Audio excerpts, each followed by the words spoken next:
When I was a child, I saw the firelight shining on polished brass. I saw cheap wallpaper turned to yellow gold by the sun. I remember the dark streets, the red flames of open blast furnaces reflected on wet pavements. I saw my playmates walking on fire. I saw the morning mists, the light of yellow sun, the dark clouds, and the pattern of smoke against a grey sky. I saw the rain and the dark night. I saw the white shining moon. I saw the dignity of workmen and the beauty and warmth of women. I saw God in every child.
Theo, in a few months you'll be 80. You've painted all your life and you're very well known. Has it all been worthwhile, and can you say you've enjoyed it all? I've not enjoyed it. I don't enjoy painting, but I enjoy people looking at the painting and seeing what I'm trying to tell them. That's what it's about. Yeah. Will you tell me something about your early life in Wigan and your family? This is casting your mind back 75 years. Geoffrey, I had a wonderful start with a wonderful mother and father and sisters and brothers. They couldn't have been better. They were working people, and I'm very proud of them. What job did your father do, Theo? He was what they call a tattler in a mill. And my mother worked in a mill, and my brother worked in a mill. But I left school at 13. They wanted me to go to the grammar school, but I wanted to get in with life and working people. And I got pushed into a tailor's shop, which ruined my health. I've never had good health since. I had rheumatic fever 3 times. Till the time came, Geoffrey, when I had to leave. I couldn't work, even at tailoring. And it was then that I went to the Wigan Art School, because I was always keen on art, and I went there simply to learn the different techniques, so wood cutting, etching, dry point, watercolour painting. There was no oil painting at the Wigan School, but I didn't learn anything about art. They can't teach art. No one can teach art. They can develop it. They can encourage it. You can't teach art. You can't teach love of people. Love between people. It's impossible to teach it. Did you enjoy your days at the college, Theo? No. No, I was an outsider. Most of the people had wealthy parents, and they were just sending their daughters and sons to the college to finish off their education. No, but I did a lot of work when I got home and experimented. And I went through all the different styles of painting. I only found this out later. Until about 1930 I was painting abstract pictures. Now no one at the college and no one in Wigan had ever heard of abstract painting. Even the man who framed the pictures thought they were patterns for crayons and so on. But one day, Geoffrey, I came home from walking in the country and I'd left a book propped up there of Rembrandt paintings in monochrome. There's no colour in those days. And it was upside down. And I thought, when I looked at it, this man knows all about abstract painting. It made a wonderful abstract picture. And so I thought, well, Rembrandt had something more than abstraction. He was getting at people's spirit. When he was getting on, his last pictures are all about the spirit of people, all women, all men, children. Marvellous men. But of course the public didn't like them. When Rembrandt painted his masterpieces, no one was interested in them. But he went on. In spite of all that, he was bankrupt. This is how they treat artists, because they don't understand what the artist is doing. So I got back to something to do with people. And because I knew the abstract theories of everything and how it played a part in music, in art of all kinds, it was a great help to do the abstract work. When did you leave the college, Theo? I can't remember. I can't remember the year, but it was 1930 odd or something like that.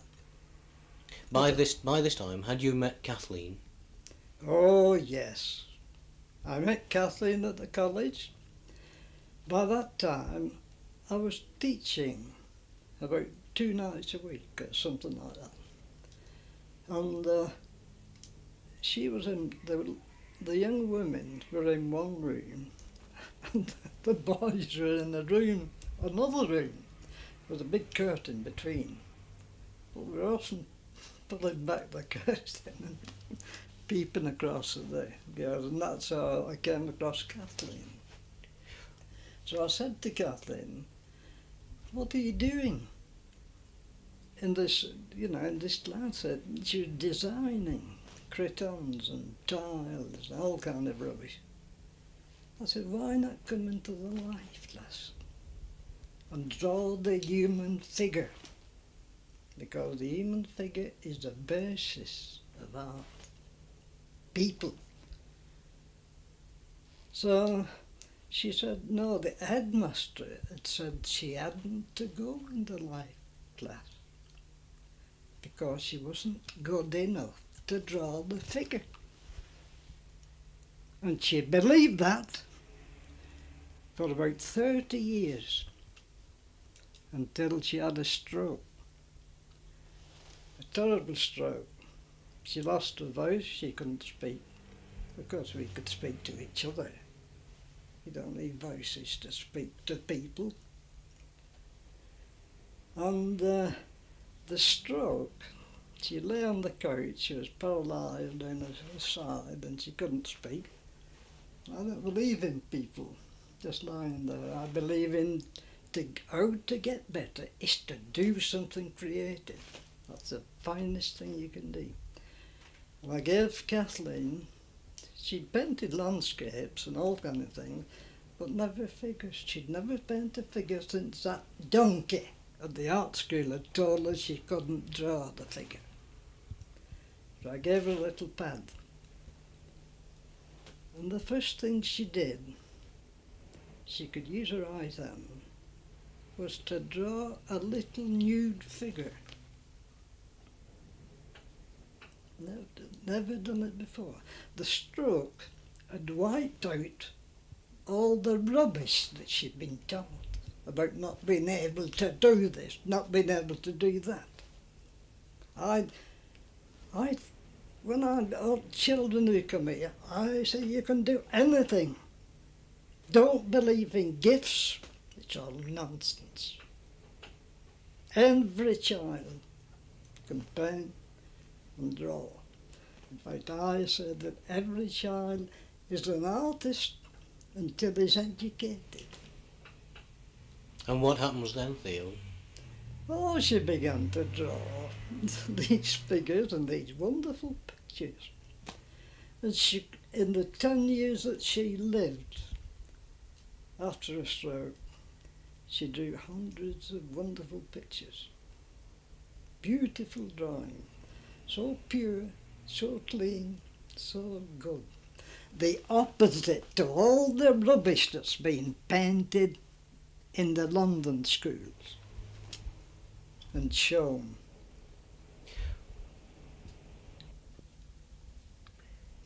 Theo, was your wife Kathleen always the great inspiration of your life?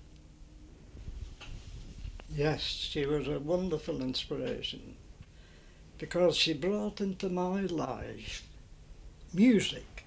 I'd always loved music, but she brought something deeper, a deeper understanding of all the masters of music.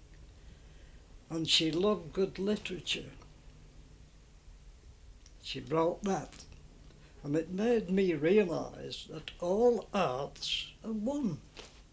They're just a medium, different medium. You had one daughter, Mary. Yes. And she herself is an artist in her own right. Yeah. Did you encourage her, Theo? No, I don't encourage people. If they want to paint, I'll help them how to go about it. That's all, but I won't tell them what to paint. But Mary was brought up in a house where there were always artists coming to the house. It was all art and music and writing and poetry. What child? That's a way to get children interested. The children today don't hear anything like that. They don't hear anything worthwhile.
Theo, will you tell me something about your early painting life and the Manchester studio? Oh, well, I showed in Manchester, but I got very friendly with Margot Ingham. She was a great person, and she did a lot for art. And she got me and Lowry and a few of the good artists together. She was a wonderful person. Did you know Lowry very well?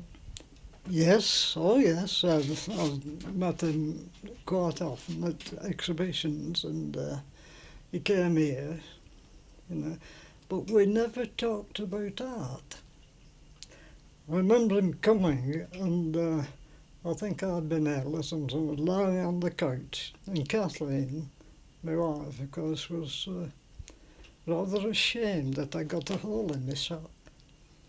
And Laura says, "Oh, don't worry. You know, I've had plenty of holes in my sock." And all we talked about for the next half hour was the holes in socks.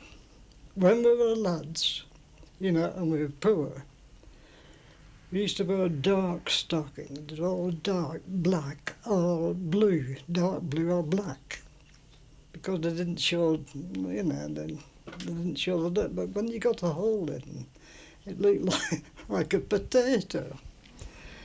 And he was saying how that our mothers used to get a bit of blacking that they used to do the grate with, and just rub it over the hole so it didn't show.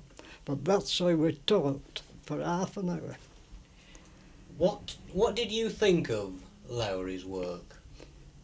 Well, I think he was a very good painter, and I'm ashamed of the English for not including him in this exhibition at present of British painters. He was better than any of those people. But to me, I was after something else. He made beautiful patterns of people. But I wasn't content with that. I wanted to express the people and how they felt. What did Lowry think of your paintings? Oh, he liked it. He always said that I was a better painter than him. But his figures, you know, were more like patterns to me. They didn't express the true character of Lancashire folk. Because Lancashire, you know, and the people, and the northern people have been crushed. And they've worked and slaved all their life and had a great struggle. And when you do this to people, they become stronger. And this is how I saw Lancashire folk, strong characters, marvellous people. You once described painting as a battle. Yes, oh it is. I've been battling all my life to get at the truth about things, the spiritual truth. A lot of painters just get at the kind of physical, material truth, like the Impressionists. Those pictures don't satisfy me.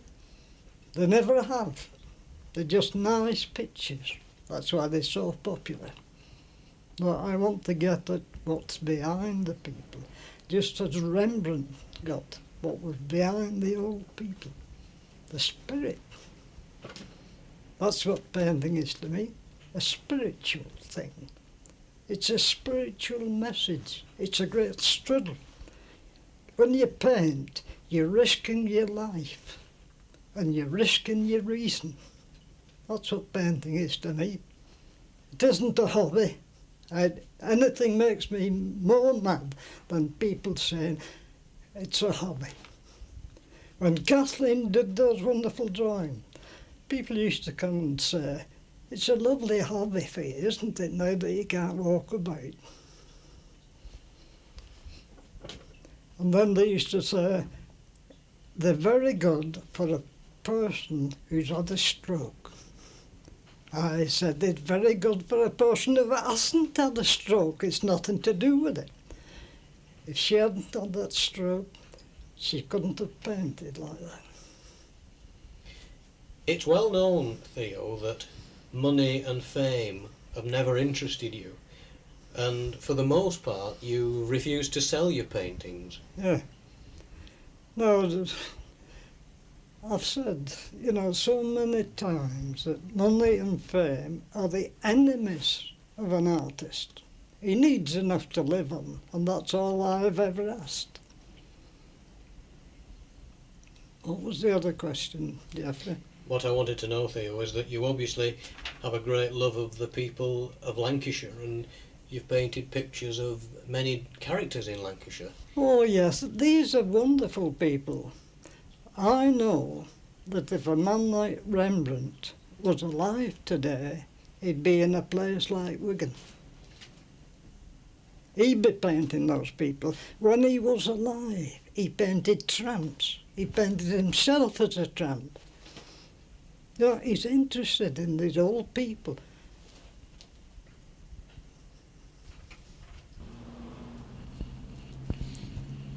Theo, this is a portrait of Jim, who was a very well-known character in Apley Bridge. Yes, yeah. Tell me something about him. Well, he was the biggest liar that I've ever come across. But he was an artist in the way he made things up. His lies, they were so beautiful that me and Kathleen used to be fascinated with this man. And he was a great boaster and that kind of thing. But when he went on the bus with Kathleen and his wife, when they were going to school, he would talk above all the rest of he would shout above the rest of the people what he would do if he was Prime Minister, and what the Labour government should do and what they shouldn't do. And Kathleen christened him Us Jim, because his wife always kept saying, Us Jim. Over the years, Theo, you've painted various different kinds of pictures. You've painted pictures of Lancashire, and you've painted nudes, you've painted flowers, and you've also painted a series of pictures about the atom bomb. Tell me something about the atom bomb pictures. Well, I painted an industrial scene, and I noticed there's one little figure running, a workman with a cap on. And I wondered why he was running. So I could hardly sleep that night to start painting again to find out why he was running. And I had to paint the next picture to find out why he was running. And the strange thing was that a lot of skeleton forms came on the next picture. So I knew he was running from a kind of death. And I connected this with the atom bomb. And from there on, I painted a great series of atom bomb figures, of skeletons, frightened people. At first, when they stopped running, they began to fight each other and kill each other, hang each other, and so on. But after a time, they became more friendly towards each other, and they began to help each other.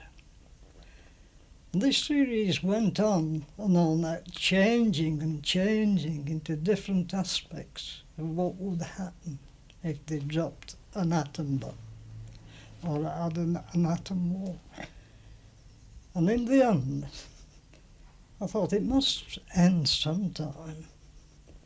These figures, I don't tell them what to do, I just paint them as I feel they are on the picture. These figures began to rise. and go into the sky. I didn't understand it, but they did. And the final picture, I knew it was the final picture, was a beautiful sunset and a landscape with lovely buildings and so on, and three nudes, one nursing a child, the other holding flowers. So I knew that was the end of the atom bomb series. What was people's reaction to your atom bomb paintings? Well, they didn't like that. No, they didn't like that kind of stuff. They didn't want skeletons, you know. But a skeleton is a beautiful thing. I once was in hospital and they took an X-ray of my chest. And I saw this X-ray and the skeleton inside wasn't like a skeleton you see out of a graveyard, and, you know, an ordinary thing. It was just clean. It was beautiful and clean. I thought, what a lovely thing. A skeleton is a beautiful thing. If you look at a tree in winter when all the leaves are off, it's a skeleton, but it's still beautiful. Just as beautiful as when it's full of leaves.